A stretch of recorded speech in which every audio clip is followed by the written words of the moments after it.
Lokesh TC ಹಾಗೂ ಎಲ್ಲಾ ಶಿಕ್ಷಕ ವೃಂದದವರು ಕಾರ್ಯಕ್ರಮದಲ್ಲಿ ಉಪಸ್ಥಿತರಿದ್ದರು. ಕ್ಷೇತ್ರ ಶಿಕ್ಷಣಾಧಿಕಾರಿಗಳಾದ ರವೀಶ್ ರವರು ಮಾತನಾಡಿ, ಆಧುನಿಕ ಶಿಕ್ಷಣವು ಶಿಕ್ಷಣದ ಎಲ್ಲಾ ಸಮಸ್ಯೆಗಳಿಗೂ ಪರಮೋಚ್ಚ ಪರಿಹಾರ ಎಂಬಂತೆ ಹೈಬ್ರಿಡ್ ಕಲಿಕೆಯು ವಿದ್ಯಾರ್ಥಿಗಳೊಂದಿಗೆ ತಜ್ಞರೊಂದಿಗೆ ಶೈಕ್ಷಣಿಕ ಯೋಜನೆಗಳಲ್ಲಿ ಭಾಗಿಯಾಗಲು ಸಹಕಾರಿಯಾಗುತ್ತೆ. ನಮ್ಮ ಸುತ್ತಲಿನ ಎಲ್ಲವೂ ತಂತ್ರಜ್ಞಾನ ಆಧಾರಿತವಾಗಿರುವಾಗ ನಮ್ಮ ಶಿಕ್ಷಣವು ಕೂಡ ಜ್ಞಾನಯುಗದಿಂದ ಡಿಜಿಟಲ್ ಯುಗಕ್ಕೆ ಪರಿವರ್ತನೆ ಆಗಬೇಕಾಗಿದೆ ಅಂತ ಹೇಳಿದ್ರು.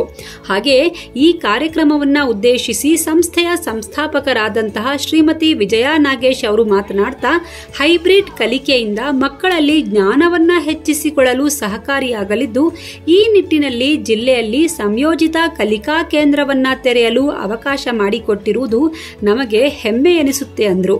ಇನ್ನು ಹೈಬ್ರಿಡ್ ಕಲಿಕೆಯಿಂದ ಪ್ರತಿಯೊಬ್ಬ ವಿದ್ಯಾರ್ಥಿಗಳಲ್ಲಿ ವಿಮರ್ಶನಾತ್ಮಕ ಚಿಂತನೆ, ಸೃಜನಶೀಲತೆ ಹೆಚ್ಚಿಸಲು ಸಹಕಾರಿಯಾಗುತ್ತೆ ಎಂದು ಪ್ರಾಂಶುಪಾಲರಾದ ಯಾಮಿನಿ ಸಾವೂರ್ ಸಂತಸ ವ್ಯಕ್ತಪಡಿಸಿದರು. Today is indeed a very special day, a milestone in the history of education, or may I rephrase, Neil Armstrong. This one little step that each of our schools takes is a giant leap for the Indian education system and the dawn of a new era of transformation of the conventional, traditional classroom to the cutting-edge hybrid learning system under Project Carte Blanche, brought to us by CBSE and Tech Avant Garde.